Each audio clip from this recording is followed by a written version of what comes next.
They say the sea never forgets. Maybe that's why I can still hear it every morning. The distant hum of the Pacific, just beyond the rusted fence of the trailer park outside Santa Cruz.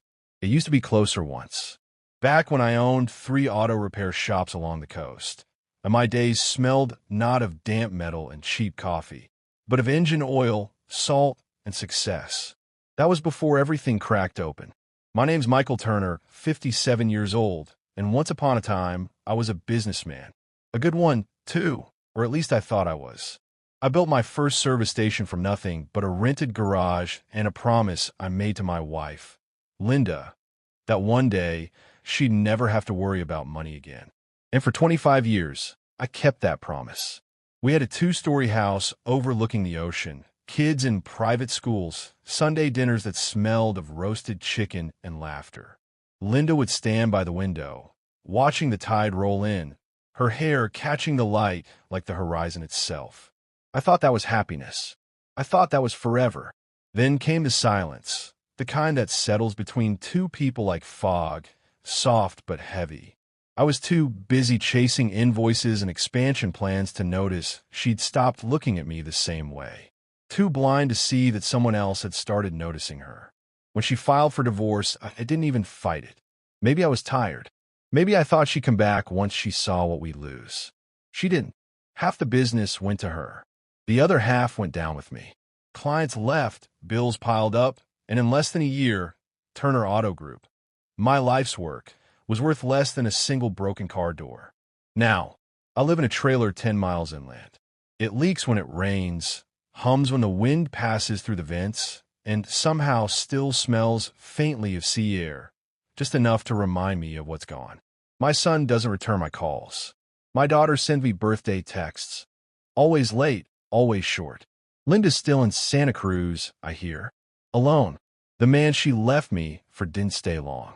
And yet, I don't hate her. I think that's the strangest part. Sometimes when I sit outside at night with a cup of cold coffee and the oceans whisper in the distance, I almost miss her shadow more than her presence. Almost. It was a Thursday. I remember because the shop smelled of new paint and burnt rubber. We had just opened a 3rd location near the boardwalk in Santa Cruz. The morning sun was bright, the kind that makes the ocean look like melted glass. Everything felt right. By noon, my phone buzzed with a message from Linda. We need to talk. Tonight. I thought maybe she'd found another crack in the kitchen tiles, or that the dishwasher had finally given up. I even stopped by Florist on my way home. Stupid, I know, thinking maybe a surprise bouquet would make up for all the late nights at work. When I walked in, she was sitting at the dining table. No dinner, no music, no smile. Just a stack of papers in front of her. Divorce papers. She didn't cry, didn't yell, just said, "I've made up my mind, Michael." I laughed at first. Actually laughed. The kind of hollow laugh that sounds like someone else's voice. I told her she was tired, that we'd talk in the morning. But she looked me in the eyes, calm, steady, cold, and said, "No, you've built your empire, and I've built my limits. I'm taking what's mine." That line still echoes sometimes when I close my eyes. We've been married 25 years. I thought we'd earned something sacred together, trust, loyalty, a kind of invisible safety net. But Linda had done her math. She knew exactly what half of Turner Auto Group was worth. She knew that if she waited longer, the business would only grow, and it would be harder to untangle. She picked her moment like a surgeon. By the time I signed the papers, I realized what she'd really taken wasn't the money. It was the belief that I still mattered to someone when I wasn't winning. The lawyer smiled. The notary stamped. The ocean outside our window was calm, like it didn't give a damn what was dying inside our house. After that day, everything began to slide. Slowly at first, then all at once. I used to believe that love was measured in effort, in how many hours you worked, how much you gave, how much you could carry without breaking. Maybe that was my first mistake, thinking that devotion could replace presence.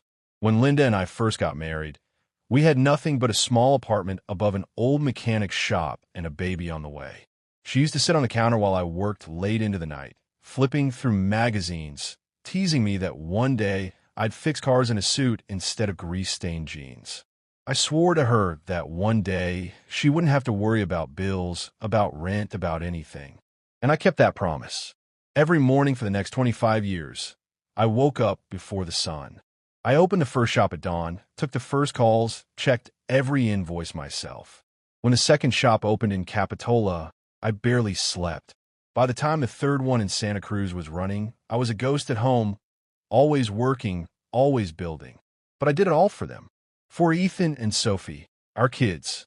For the chance to send them to the best schools money could buy. Private academies, summer programs, sports clubs, anything they showed interest in, I found a way to pay for it. Even when it meant missing their recitals or baseball games, I told myself it was worth it. Dad's working for your future, I'd say, and they believed me. Maybe that's what hurts the most. Linda used a joke that I couldn't sit still even on vacation. She wasn't wrong. I took her to Paris for our 10th anniversary, to Maui for her 40th birthday. I bought her the necklace she once admired in a shop window, the one she said was too much. It wasn't too much for me, not for her, because in my mind, love wasn't about flowers or words. It was about making sure they never had to count pennies the way I once did.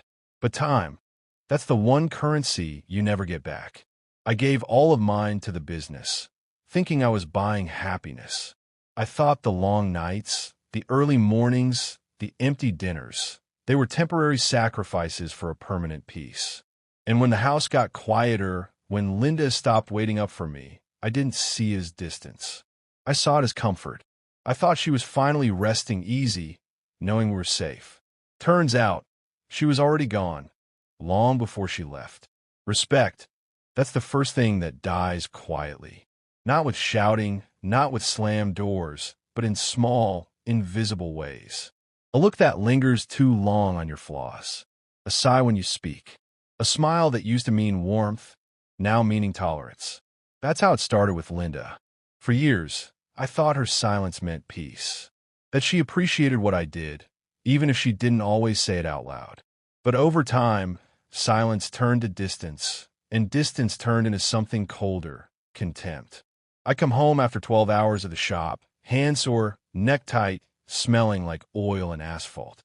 I used to dream she'd meet me at the door, ask about my day, maybe just see me, but instead, she'd look past me. Dinner on the table, TV on low, her eyes on her phone. If I mentioned how tired I was, she'd shrug and say, "You chose this life, Michael." If I brought her flowers, she'd ask why I wasted money. If I booked a weekend away, she'd complain about leaving the house. Nothing was enough. Not the house, not the cars, not the vacations, not me. She'd grown comfortable in the world I built, as if it had always existed and I was merely maintaining it. I stopped being her husband and became the background noise of her comfort, a machine that worked, paid, and stayed quiet. Sometimes, when she talked to her friends, I'd hear the tone. That faint, embarrassed way she'd say, "Oh, Michael's at the shop again." Like I was some tired old fool obsessed with work instead of the reason she could live without worry. I tried to remind her, gently, then firmly, that everything we had came from sweat, not luck. She'd roll her eyes and say, "You make it sound like I've never sacrificed anything." Maybe she had. Maybe she sacrificed the part of herself that loved me. But somewhere along the way, she stopped seeing effort as love and started seeing it as obligation. What used to be gifts became expected. What used to be gratitude became entitlement. And me? I just kept giving. Because that's what men like me do.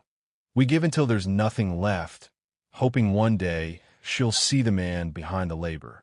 She never did. By the end, I wasn't her partner. I was her provider. And when a woman stops respecting a man, there's no fight worth winning after that. It's strange how the truth always shows up late. Not when it could save you, but when all that's left to do is bleed quietly. It had been almost a year since the divorce. The papers were signed, the lawyers had taken their cut, the house had new owners. I was living in the trailer by then, the one parked near the old state road outside Santa Cruz. My days were filled with oil, dust, and the kind of silence that hums in your ears when you've forgotten what laughter sounds like. Then one afternoon, a friend from college called. Someone I hadn't spoken to in years. We talked small things, cars, life, how time flies, until he said, almost casually, "You ever hear about Linda and James, what's his name? Holloway?" And there it was. That single name, James Holloway, pulled 25 years of dust off an old memory. I remembered him clearly. Back in college, James was the kind of guy nobody noticed. He had thin, straw-colored hair that never seemed clean, glasses that slid down his nose, and a laugh that made people uncomfortable because it always came a second too late. He was the quiet one, the kid who always sat in the back, solving equations while the rest of us dreamed about building something real. I hadn't thought of him in decades. Apparently, I didn't need to. He'd been closer than I ever imagined. My friend told me James had transferred to a company in Santa Cruz 5 years ago. Mid-level management, steady pay, nothing remarkable. And that's when Linda met him again. Some charity event, he said. She was there representing our business, I suppose, back when we were still a we. It hit me harder than I expected. Not the betrayal itself. That part had already happened. But who she'd chosen. James. Of all people. A man who'd spent his life behind a desk, while I'd spent mine breaking my back to build hers. A man who used to ask me for help with his car in college, who once borrowed my tools and forgot to return them. And she left everything we had for that. For months, I tried to picture them together. Couldn't. Didn't want to. But sometimes, late at night, my mind would betray me. I'd imagine her laughing the way she used to. Not with me, but with him. It wasn't anger that filled me. It was something colder, a kind of hollow pity. For her, for him, for the version of myself that still believed love meant loyalty. James never married her. I found that out too. He stayed the same awkward, small man he'd always been. Still in his office, still with that nervous laugh, still pretending he mattered. Linda stayed alone. And me? I learned that losing someone doesn't always happen when they leave. Sometimes you lose them piece by piece, long before they ever walk out the door. Time has a way of softening the sharp edges of everything, even heartbreak.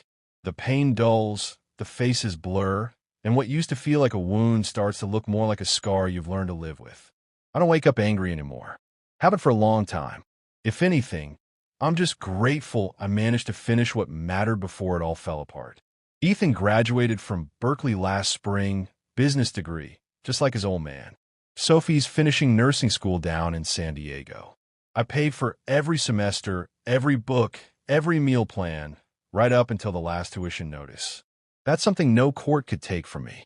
I might not have a company anymore or the house by the water, but my kids got their start in life. And even if they don't call as often as I'd like, I still get the occasional photo. That's enough. You learn not to expect too much when life has already given you more than your share of lessons. As for Linda, I don't hate her. I did for a while. Quietly, like a man resenting a storm that ruined his crops. But storms don't choose where to land. They just happen. Word around town is she's working as a waitress now. Some diner near the pier. A few people said she still looks good, still carries herself like she belongs somewhere else. Maybe she does. Maybe she doesn't. I don't feel sorry for her, and I don't feel revenge either. Just acceptance. We both made our choices. Hers was to chase something that wasn't real. Mine was to believe she'd always be there when I came home. Funny thing is, I used to think success was about what you keep. Turns out, it's about what you can lose and still wake up with a steady heart. Some nights, I sit outside the trailer, listening to the ocean in the distance, thinking about all the years I traded for security and how little that word really means now. But when the wind shifts and carries that faint smell of salt and oil, I close my eyes and smile. Because for all the mistakes, for all the loss, I still got one thing right.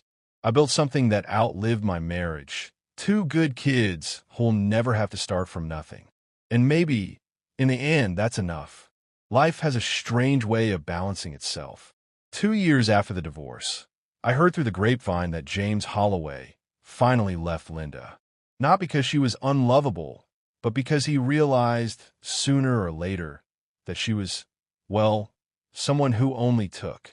I couldn't say I was surprised. Linda never worked, not really. She had never built anything from scratch.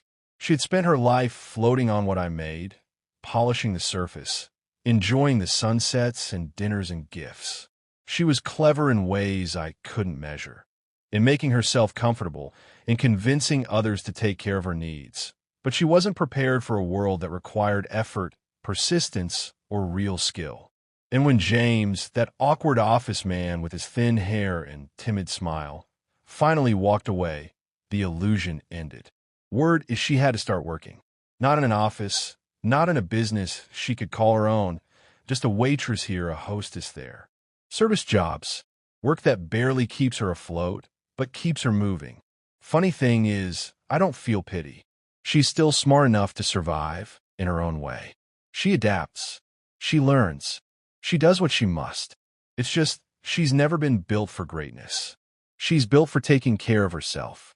And now, finally, the world isn't letting her get by on someone else's labor.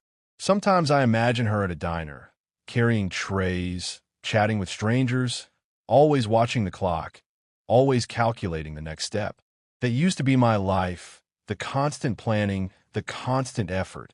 And now it's hers, in a smaller, quieter way. And me? I don't hold any anger. I don't need revenge. I've already built what matters. My kids are alive, thriving, and free of all the chaos she left behind. Linda got the lesson life had to teach her. Not everyone can live off what they take. Some things, like respect, like true independence, have to be earned. And that, more than anything, is what I'm grateful for. I never thought peace would come like this, quiet, unannounced, and almost ordinary. The trailer still leaks when it rains. The heater hums in the night, and the ocean wind carries the faint smell of salt and oil. But now it doesn't feel like punishment. It feels like a reminder that life goes on no matter what you lose.